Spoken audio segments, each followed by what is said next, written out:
So I want to talk about your law degree, but before that, I want to come forward a bit. So we're in the future, we're in the now. So like you're one of the, and you know this is what it is. You're one of the it girls on TV now. So people, I meet a lot of young people who want to be on TV, who want to do stuff with Y Productions, Y TV, and most of their role models are what they prefer you call five. They're like, oh, Ebuka, somebody, Zainab, or Zainab, somebody this. Really? And so, and there is a perception, and this is a real perception, and I'm sure people in the studio will agree with me, there's a perception that you're living the life, that you're living the dream. Like if any young woman or young man, I have one intern in this office who dies on top of the spot, like he's going to, his destiny is located in the spot. And he looks at you people and think, this is the life. Yeah. Is it the life? It's part of the life for those few minutes that you see. Everybody thinks that being on TV is easy and it's glamorous and it's perfect. But for the minutes that you watch, that's perfection. Outside of it, it's chaos. Nobody sees the arguments we have to have offset. As far as audiences are concerned, when you're sitting down, you smile, you're happy, you have no problems. Somebody could have passed away like 2 minutes before, but that's not what the audience cares about. There's a lot of work that goes into TV. You have the production crew alone that even put the spot together.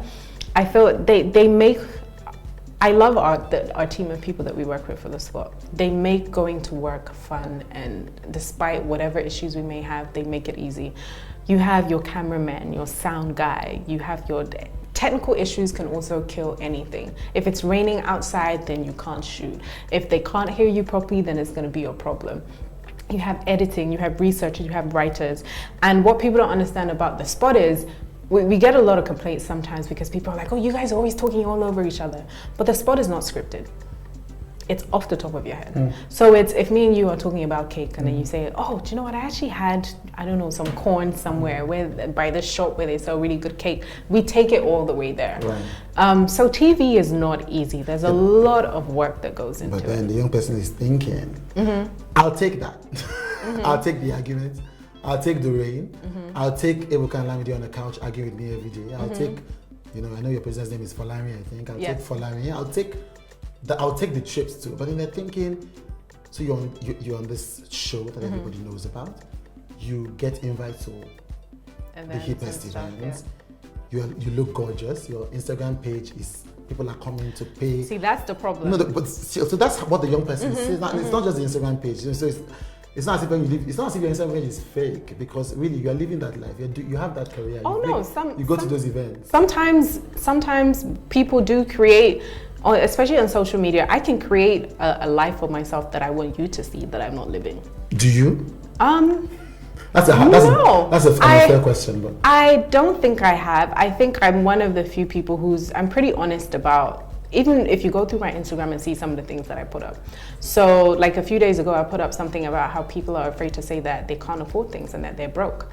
I can tell you that I don't have money to go on a 5-star holiday with a bunch of my friends because I just don't have it. It's not part of my priority. I'd rather take money that I do have and do something better with it. Another thing that I'd point out is, yes, sometimes you do get invited to events. Sometimes you don't get invited to some of them because there are politics behind it. So there are people who don't want you, who are okay with you being at a certain level, but don't ever want you to grow. So don't go beyond it. So I'm not going to invite you to this event because if I do, then people are going to see you. Or I'm not going to let you have this interview or this magazine cover or whatever. So you're dealing with a lot of that. You're dealing with, in the media, everybody feels like they're very competitive, right? So I feel like I have to have the hottest handbag and I have to go on the hottest trips, and mind you, that person doesn't have a house to live in. I've had people tell me that I should move out of my parents' home because it makes more sense for me to live on the island than live in Lekki. Because you're also on the island. Why? When I can live rent-free, why the hell would I do that? Yeah. When I can take the money that I would pay for rent and I would put it into an investment. But that's pressure that's difficult to withstand. I know that. Which is why I said that I'm grateful for the strength and the growth that I had living in London. Living in where I lived was in Clapham. You had to fight for everything. So, and you have to be strong. Right. So I can say, you want me to live this particular life, and I can tell you, no. Yeah, I was excited to hear you live on the mainland. Yes, I live on the mainland. part with of the my mainland. parents. Yes, I love it. When I first moved over, I saved my money so I can get my car. I'm a very frugal person, so I'm constantly working towards my investments. Right.